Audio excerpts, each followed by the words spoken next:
Terima kasih Anda masih bersama kami. Pemirsa, sejumlah lembaga survei Indonesia merilis hasil survei terbaru mengenai peta elektoral pemilihan gubernur dan wakil gubernur Jawa Tengah 2024. Seperti Poltreking Indonesia yang merilis pasangan Ahmad Lutfi Taj Yassin unggul dalam elektabilitas dibandingkan dengan pasangan Andika Perkasa Hendrar Prihadi. Ya, dari hasil survei menunjukkan bahwa keunggulan pasangan ini dalam beberapa aspek utama, baik dari segi wilayah maupun demografi pemilih. Nah, pada simulasi tunggal, Ahmad Lutfi memperoleh angka elektabilitas 50,1%, sedangkan Andika Perkasa 30,8%. Sementara pada simulasi pasangan Cagup-Cawagup, Ahmad Lutfi Taj Yassin memperoleh perolehan angka signifikan 52,2% dan Andika Perkasa Hendrar Prihadi di angka 31,4%. Sisanya 16,4% menjawab tidak tahu atau belum menentukan pilihannya. Ya, pasangan Ahmad Lutfi Taj Yassin didukung secara signifikan oleh pemilih di wilayah Pantura Barat, Pantura Timur, Keduraya, dan Banyumas Raya. Sementara di wilayah Solo Raya dan Semarang Raya, dukungan relatif imbang antara kedua pasangan. Sebanyak 48% publik mengatakan masih mungkin mengubah pilihan pasangan gubernur wakil gubernur Jawa Tengah. Sedangkan 42,1% mengatakan tidak akan mengubah pilihan mereka. Sebagian besar responden yang belum mantap pemilih akan menentukan pilihan mereka pada masa kampanye atau hari pemilihan.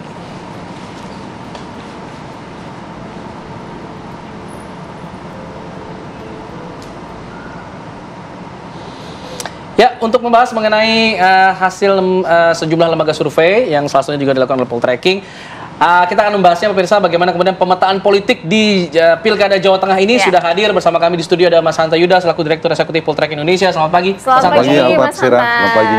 Lalu ada Prof. Burhanuddin Muhtadi, Direktur Eksekutif Indikator Politik Indonesia. Selamat pagi, Prof. Burhan. Selamat pagi, Prof. Selamat pagi, Mas Burhan. Pagi semuanya.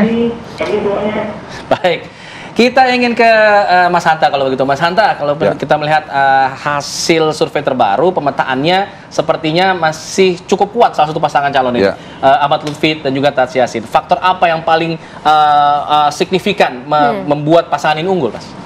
Ya, pertama kita tahu Ahmad Lutfi adalah salah satu kandidat yang lebih awal bersosialisasi dibandingkan Andika belakangan ya. Iya, betul. Kita tahu kalau kita ke Jawa Tengah sosialisasinya cukup masif, itu satu.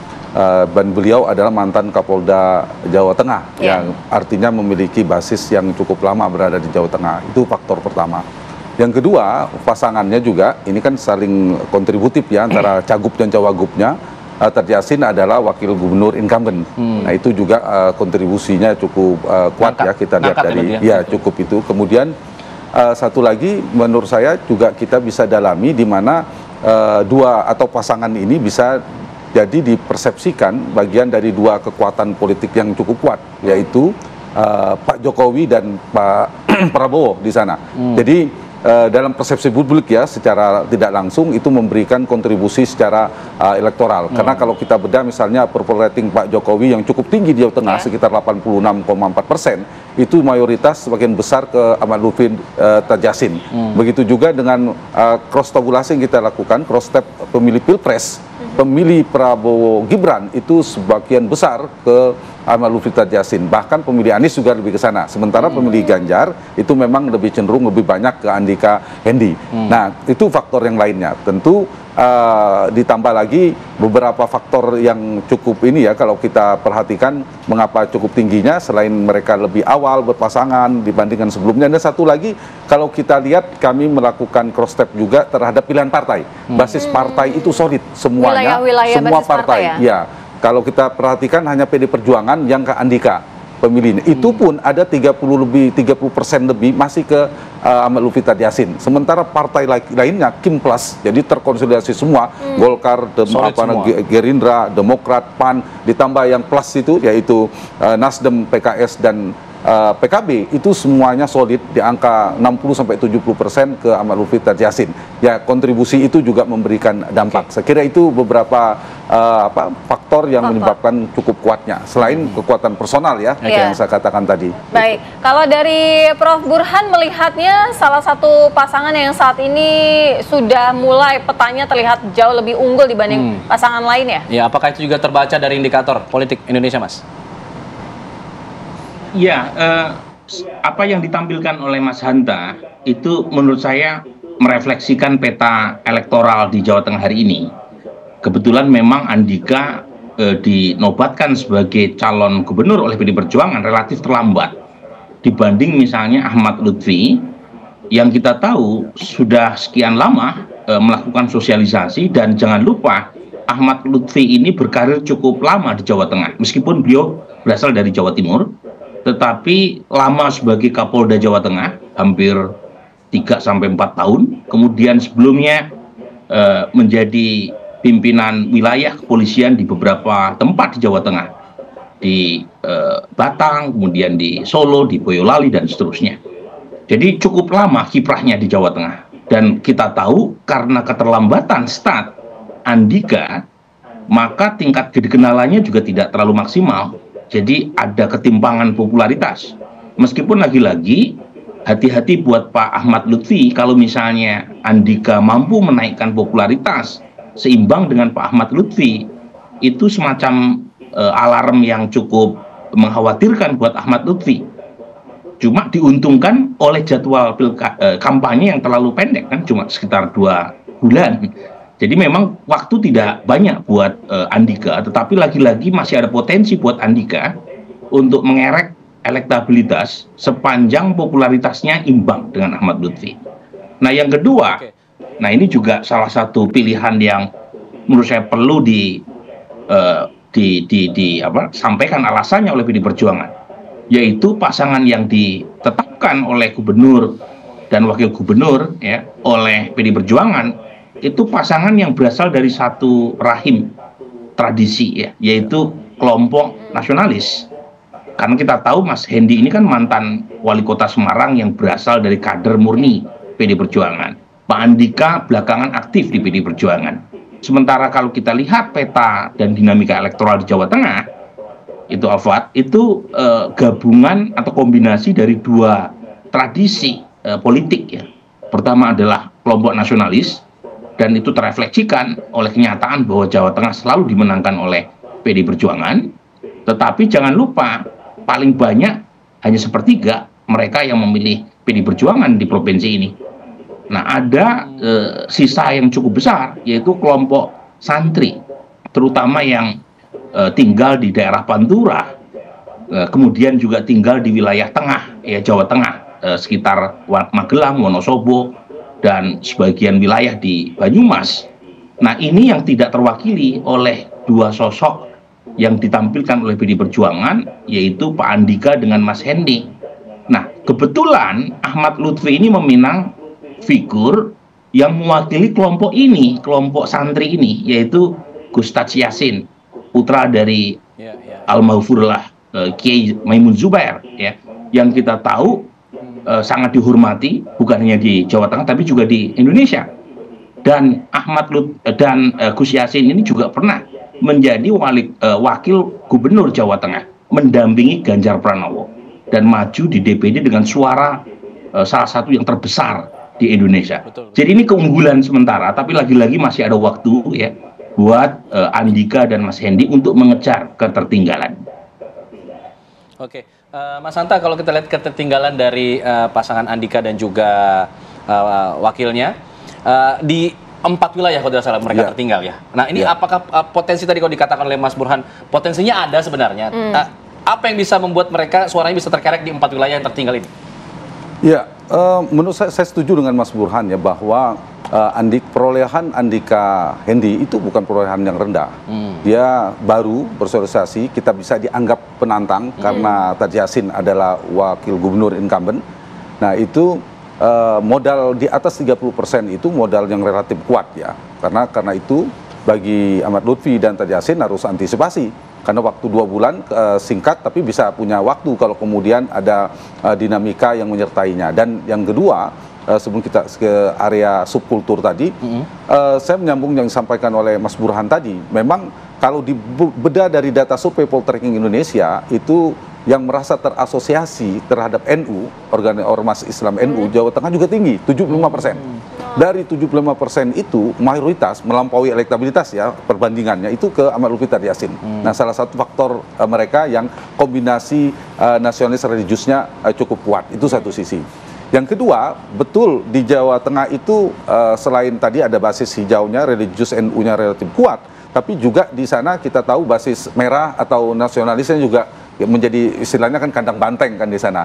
Nah, di sini juga perebutannya menarik karena ada faktor Ahmad Lutfi, di belakangnya mungkin basis pemilih Jokowi dan lain sebagainya. Nah, kalau kita istilahkan ini kandang banteng, ini ada dua pengembala ini. Satu adalah tanda petik ya, satu ada basis PD Perjuangan, yaitu kandang banteng tadi, di sana juga rumah Jokowi. Jadi pertarungan dua pengaruh ini juga saya ingin menjawab pertanyaan itu, kenapa di beberapa basis itu. Nah, yang menarik memang di Solo dan di Semarang Raya dan Solo Raya itu kuat berimbang. Dan ada faktor Mas Hendi, mantan wali kota Semarang, yang saya kira juga punya basis kuat di sana untuk mengimbangi wilayah sekitarnya. Nah, di daerah yang lain-lainnya seperti yang tadi saya sampaikan, basis religius, kemudian basis yang lebih kuat dimiliki keistimewaan eksklusif yang dimiliki oleh Ted Yassin, dia satu-satunya dari 4 yang merepresentasikan kekuatan hijau atau religius tadi atau kelompok Islam yang di Jawa Tengah cukup kuat setelah Jawa Timur, yaitu NU. Jadi itu yang memberi kontribusi. Tapi bagi Andika sebagai penantang, modal awalnya sudah cukup dan punya waktu untuk melakukan sosialisasi. Tergantung nanti 4 hal. Satu, bagaimana efektivitas sosialisasi dan kampanye politik selama 2 bulan. Yang kedua adalah bagaimana performa debat nanti secara terbuka masing-masing. Kemudian yang ketiga, bagaimana nanti tawaran program dan isu yang terus bergulir di masyarakat selama 2 bulan ke depan. Baik, itu nanti kita akan dalami ya, bagaimana waktu 2 bulan ini bisa menaikkan suara ataupun elektoral terhadap kedua pasangan ini. Usai jeda kami segera kembali.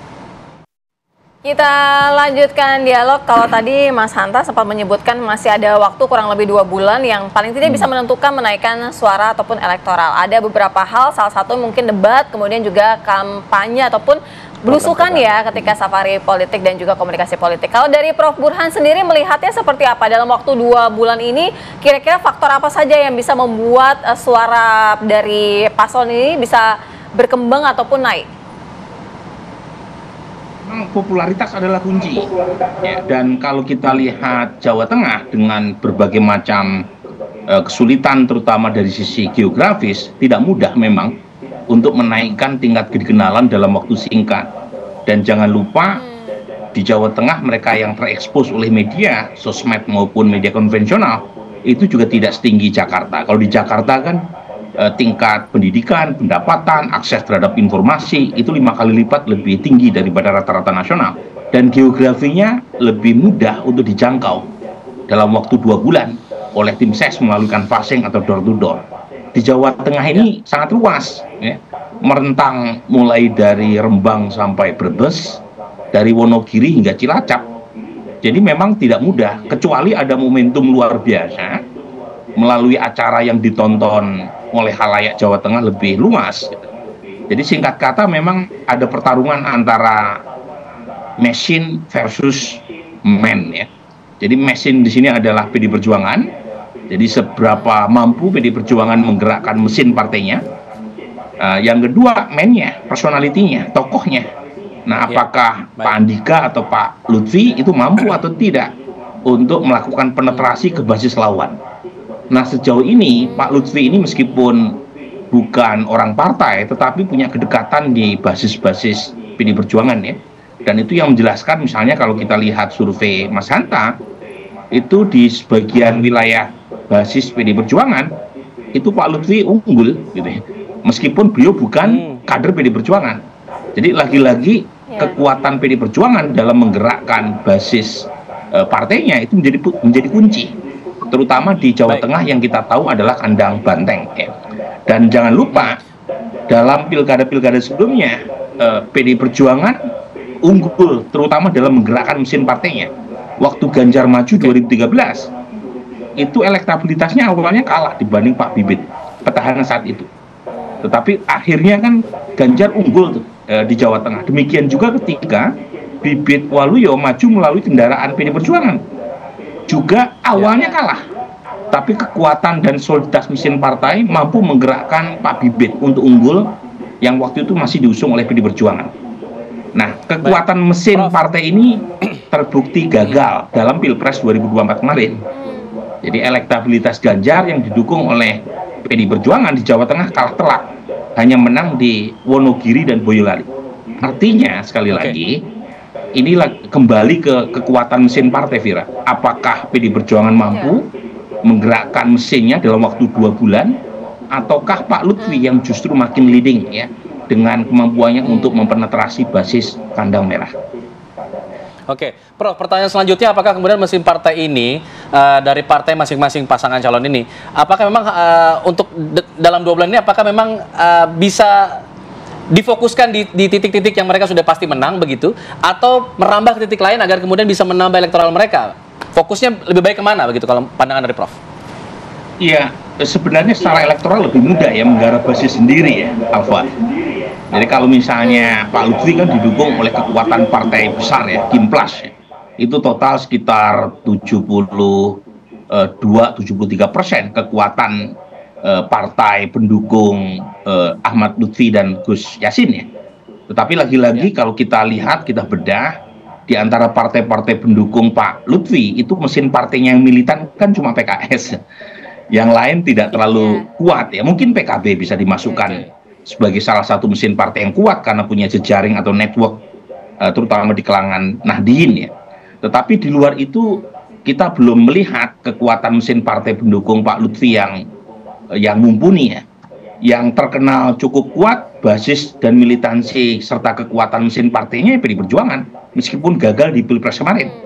Tapi lagi-lagi dengan memanfaatkan basis sendiri saja, Alfat, itu minimal 70% ada di tangan itu. Kalau ya terjadi straight ticket voting antara basis pemilih partai pendukung Pak Lutfi tegak lurus dengan pilihan calon gubernur yang sudah ditetapkan oleh partai mereka. Nah, sejauh ini kan masih ada sebagian pemilih partai-partai seperti Gerindra, kemudian PKB, kemudian PKS, Demokrat, Golkar yang mendukung Pak Lutfi yang masih bocor juga ke Pak Andika. Nah, untungnya basis pendukung Pak Andika juga tidak cukup solid amat gitu. Jadi lagi-lagi waktu yang tersisa ini menurut saya untuk Pak Lutfi punya senjata rahasia sebenarnya, namanya Pak Gus Yassin ya. Nah, tingkat kedikenalan Gus Yassin sendiri juga belum dimaksimalkan. Nah, basis kekuatan Gus Yassin terutama di wilayah Karsidenen Pati itu yang masih yang sudah cukup kuat ya, tetapi belum melebar kemana-mana itu.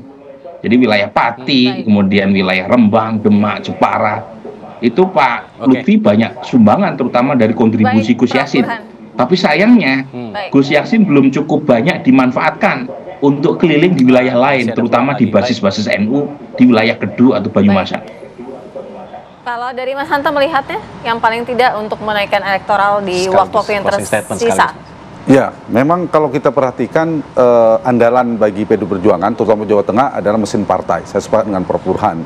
Satu itu, yang kedua sebenarnya secara kekuatan figur mereka juga punya basis ya cukup kuat. Andika kita pikir secara personality, apalagi Mas Hendy itu juga punya basis di sana, itu juga harus dikapitalisasi.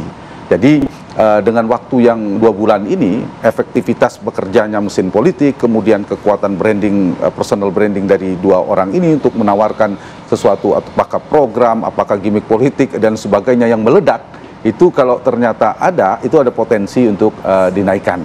Nah, sepanjang misalnya ritme atau dinamika politiknya relatif hanya flat seperti ini, maka kemungkinan untuk berubah secara drastis, secara kemungkinan fluktuatif agak sulit ya. Nah, cuma kita tahu PDI Perjuangan punya kepentingan juga harusnya, karena ini untuk mempertahankan kandang banteng tadi, untuk membalas tanda petik kekalahan di 2024 itu kan kalah kan. Nah, terkonsolidasi biasanya di Pilpres 2014 2019 itu terkonsolidasi karena bergabungnya 2 kekuatan besar, PDI Perjuangan dan Jokowi, dan di 2024 itu kan terbelah.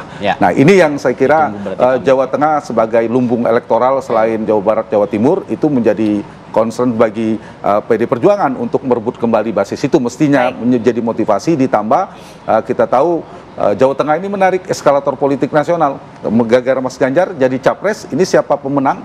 Itu bisa juga menjadi salah satu. Jadi ini saya kira pertarungan politik yang menarik. Bisa dikatakan terakhir lah antara PDI Perjuangan dan Jokowi. Terima kasih Mas Hanta, Prof. Burhan juga terima kasih. Terima kasih, Kita lanjutkan di lain waktu ya, kita dalami lagi ya. Terima kasih.